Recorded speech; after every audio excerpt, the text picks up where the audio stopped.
we discovered a massive need for women to find an identity surrounding being a woman and an entrepreneur. I'm Marley. And I'm Rachel. Women like us, women who are the primary earners in our families, are searching for identity, community, visibility, permission. A place to be heard and supported.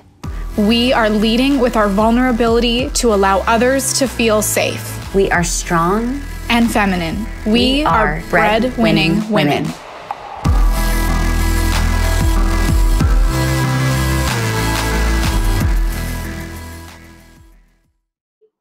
What is up, bread-winning women? I'm so excited for this week. Are you excited, Marley?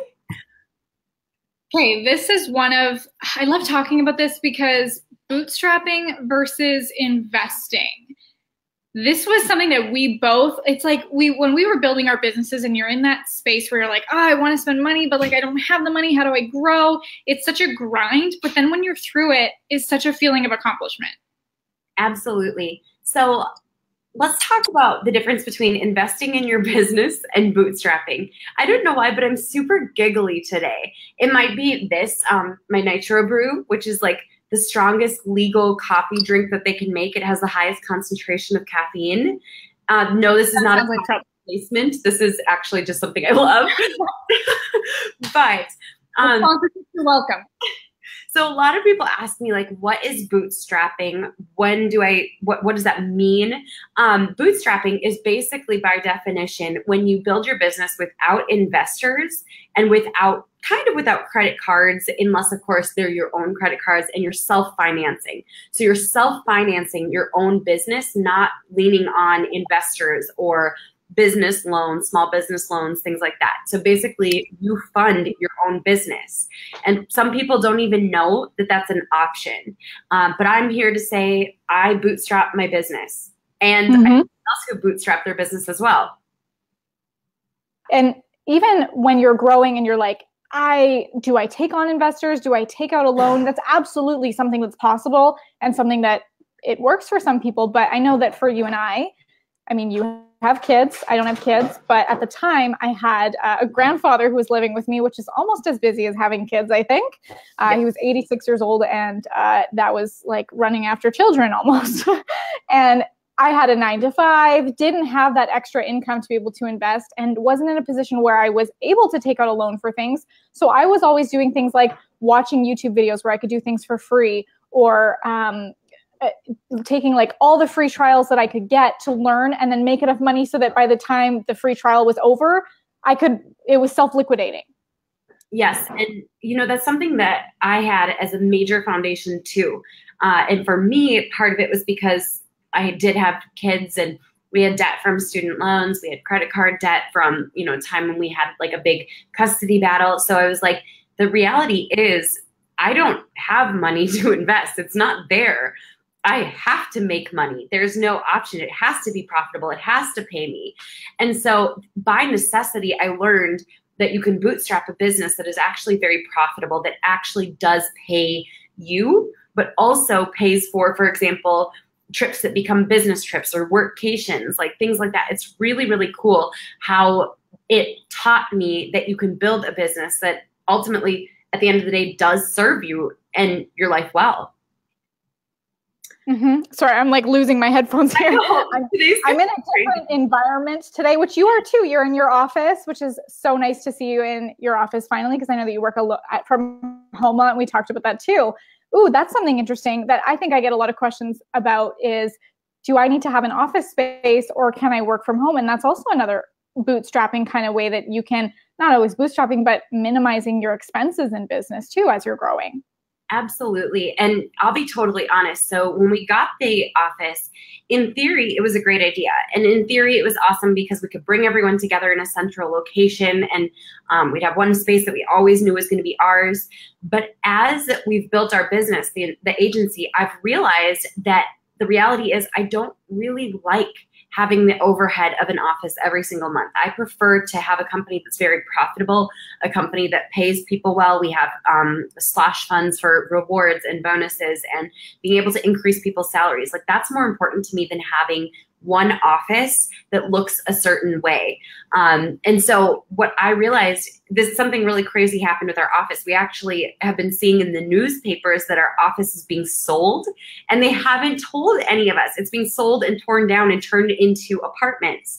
Surprise. So no one told us this, even though we have a lease and we know that the writing is on the wall. We're going to have to move out and find a new location. But as I thought about it, I was like, instead of, having an office that's $4,000 or $5,000 a month, what if instead we really back everything up and kind of meet at coffee shops or a co-working space so that we can put that money into things that matter more, like our team and like education. But to go on back to the basics one more time, because I know some people are just now tuning in and saying, what is bootstrapping? Bootstrapping is essentially the process of building your business without outside capital, without small business loans. Basically, you self-fund your business, and it is so powerful. I am a big believer in bootstrapping. I will never invest into a business again until I know that it succeeds based on what I've seen with its track record. Mm-hmm. Even with what we're doing with Breadwinning Women, we are creating content ourselves. We are doing everything from what we've learned in bootstrapping the first businesses that we've started. And now even I think our only expense is active campaign, $20 a month. It's very minimal. And I mean, even that, we started with a free trial. Rachel, what was one of the first investments you ever made in your business? First of all, let's talk about even softwares or things like that, because that's an investment in your business. That's something that we unfortunately, fortunately have to get to pay for in our businesses so that it can grow and run. But what was one of the first investments that made you go, oh my gosh, that's expensive, but I know it's going to grow my business? I still remember, this is so crazy. So I remember that I thought I would be able to build my business with lead pages when it was time to launch my courses. And so I had lead pages. I was so excited about it. I loved what I saw with lead pages. I was like, this is awesome. And then when it came down to it, the actual one-click integration between Stripe and lead pages wasn't there the way that I had hoped. And you had to have some workaround with coding. And I don't know if it's different at this point, but I literally sat there watching YouTube video after YouTube video. And I'm not the most tech savvy person in the world, but I can figure things out pretty quickly. I can watch videos and implement what I've learned. I know you're the same way, Marley. We look up everything. We watch tutorials. We're not scared to get dirty and figure things out, get down and dirty, rather not get dirty. It was really interesting because I had this moment right before I launched my very first course where I was like, I can't do this. I cannot figure out the coding to make this work. And in a split decision, I felt sick to my stomach, but I knew I had to sign up for ClickFunnels. And I was like, $99 a month. Oh my gosh, this is so much more than I can handle. This is way too expensive. I don't know what to do. I called my husband. I was like, I feel sick about this. It's so funny, thinking about back to this, because it was only $99 a month, but I was panicking because I was like, we're going to have to make a real investment into our business. And now as I look over the course of my business, little did I know that I would end up investing $30,000 a year with Russell Brunson and his ClickFunnels, this crazy little funnel thing that got me hooked in. And now it's less scary to make those big investments because I've calculated the risks and determined that no matter what, if I'm going to invest into something at this point, once I've self-funded my business to the point of investing, I am going to make sure I see the return on it. So if I invest, it doesn't have to deliver the ROI for me. I'm going to take the action steps to make sure I see the ROI. What about you, Marley? What was your first big thing that you invested in after bootstrapping your business to success? Yeah, definitely. I think definitely the masterminds and the trainings have always been the more expensive things that I've paid for. And even it's interesting how you say we try to go for the cheaper things because when we're bootstrapping, we try to save and keep as much money in our pockets. But then there's the point where you're like, do I invest to make it easier for myself? Because what is even that time cost worth that we're watching all these YouTube videos trying to figure it out ourselves, or even, getting it wrong. And imagine if we missed out on sales because we coded it wrong and had to do it ourselves, or we could have just spent the extra, $50. I don't know what the difference is between lead pages and ClickFunnels, but clearly we know which one suits our needs better and makes our life easier, because even that convenience is worth so much to me. So and look where it's led both of us, that we're both in ClickFunnels and use it as a software that makes our lives easier and creates a lot of income for us, as well as the connections with the community and the mastermind. So definitely for me, masterminding. I joined your mastermind, which is how we met, surprise, and through SMU. So that was an investment. I joined Alex Sharfin's mastermind. That was another investment. Traveled for events, which sometimes it's like, this is expensive, but I know that I'm first of all going to learn so much and I'm going to meet a lot of people and come home so inspired. And even if you get one idea that you implement that brings you an ROI, it can completely pay off. But definitely when you're looking at your bank account and pinching those pennies and not, I mean, you can never guarantee that you're going to get an ROI, but if you're the kind of person that is determined to, and you're determined to implement what you've learned to create it, then the world is your oyster. Oh my gosh, I love that comparison. Now, some people say, how long should I bootstrap my business for? How long should I, and not just bootstrap, but like pinch pennies, because that is an important part in the beginning of building a business. So I want to share like my experience, because I grew up in a family where like we didn't have a lot of money. So I keep in mind, this isn't a healthy way of thinking, but I definitely come from more of like the scarcity background. That's what my natural mode of operation is. And I had to work really hard to break through that. But up until I think I hit about $25,000 months, I was literally like, I'm going to pinch all my pennies. I'm going to do everything myself. Now, that may have been a little bit further than I needed to take it. I'm just being honest with you guys. And so if you are like me and you're like, I come from that place of scarcity too. It's how I was brought up.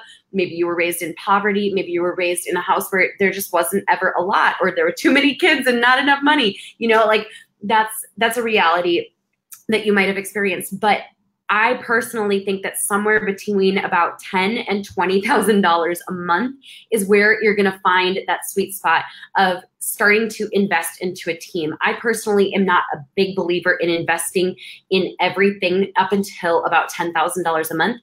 And for myself, I needed to get to about $20,000 months in order to feel secure enough to know that it was time to invest versus pinch pennies and bootstrap. What about you, Marley? At that 20, did you have like how much of that was expenses? Because were you able to pocket all of that 20? Ooh, if I think back, I think I spent about maybe a couple thousand a month at that point. So I kept it very profitable. That was really, really, really important to me in the beginning, because I saw so many people talking about their businesses and how they weren't paying themselves.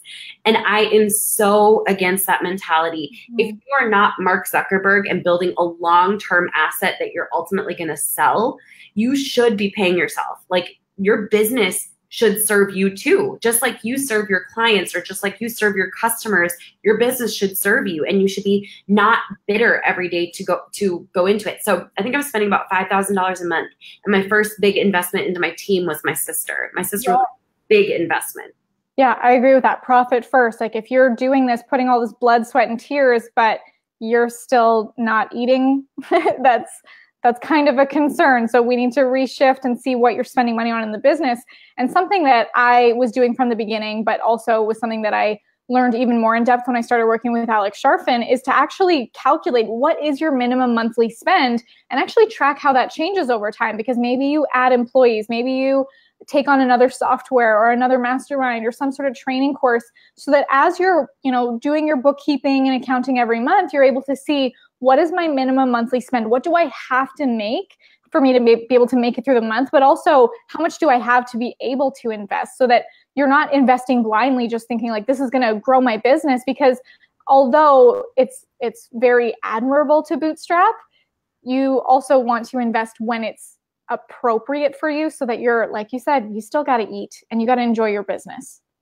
Absolutely. So I think there's definitely a fine line. I see a lot of people who say, for example, all my credit cards are maxed out and I'm not even making money every month. And to me, that's an indication of an unhealthy business. That means that you invested before you minded your own profit. You invested probably a little bit prematurely. I think it's really important to make sure the profit's there, to make sure that you're taken care of. And then there is a point where you have to say, all right, there are some small sacrifices I need to make. So maybe you're like, okay, we're rolling in the dough. We're making $10,000 to $20,000 a month. We're going out to eat every night. Okay, maybe you could take some of that money from your restaurant budget and now go and invest into a program that will empower you to now make the return on investment happen.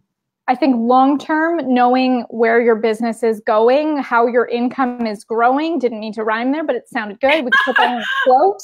I think when you have that awareness, it also just frees up. There's a lot of elements of stress when you're running a business. Yeah. So if you at least have the awareness of your finances, how much you're able to invest, and being able to invest without the, oh my God, this has to work or else I can't clothe my children anymore. I never want you to be in that position. Absolutely not.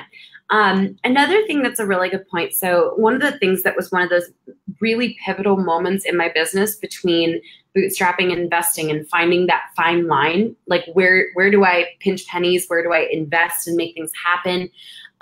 Was when I brought in an accountant. That was huge for me. And really, when you first bring in an accountant, it's like the very first time you go to the gym to work out.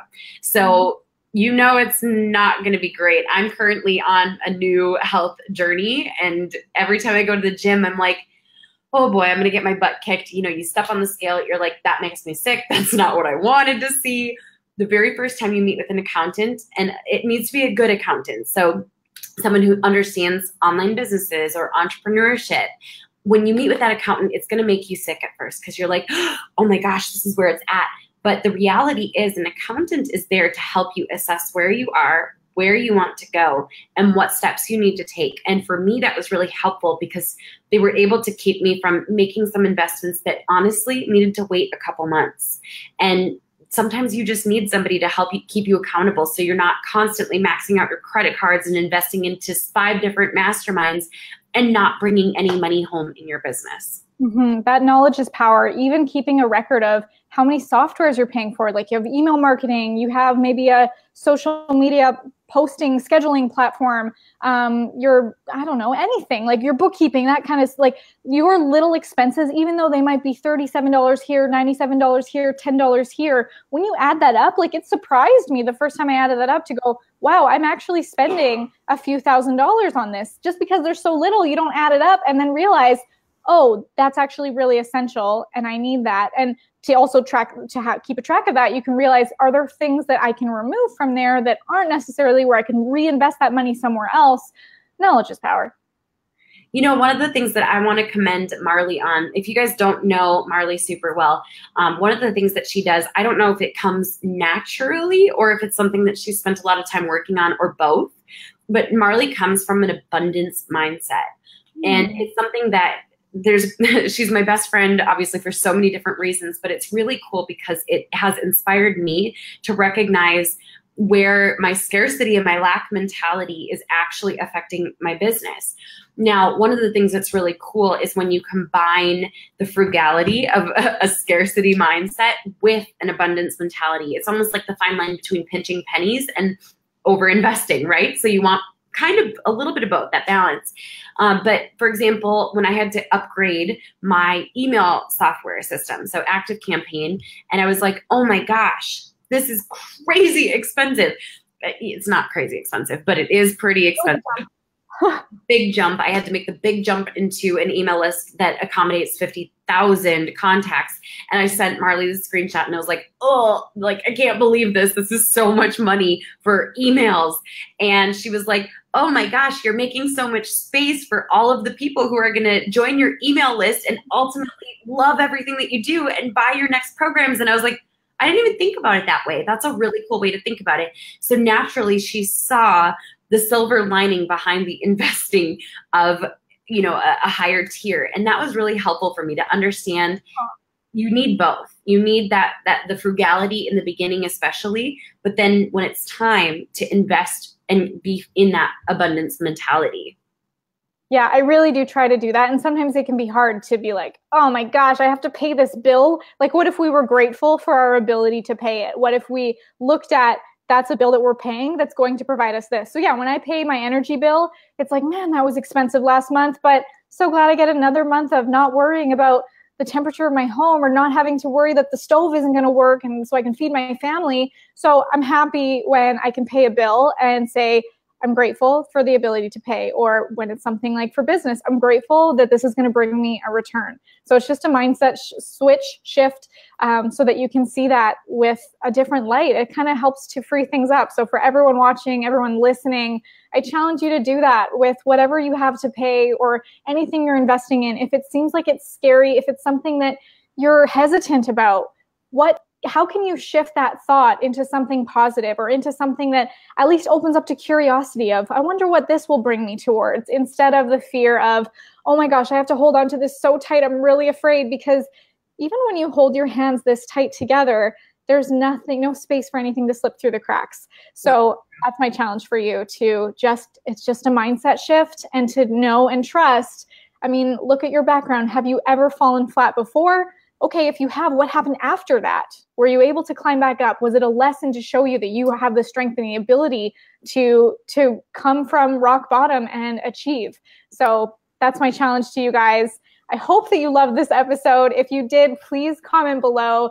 And if you are listening to the podcast or watching us on YouTube, please comment, give us a rating. We would so appreciate that. And we will see you next week. Bye, everyone. We'll see you later.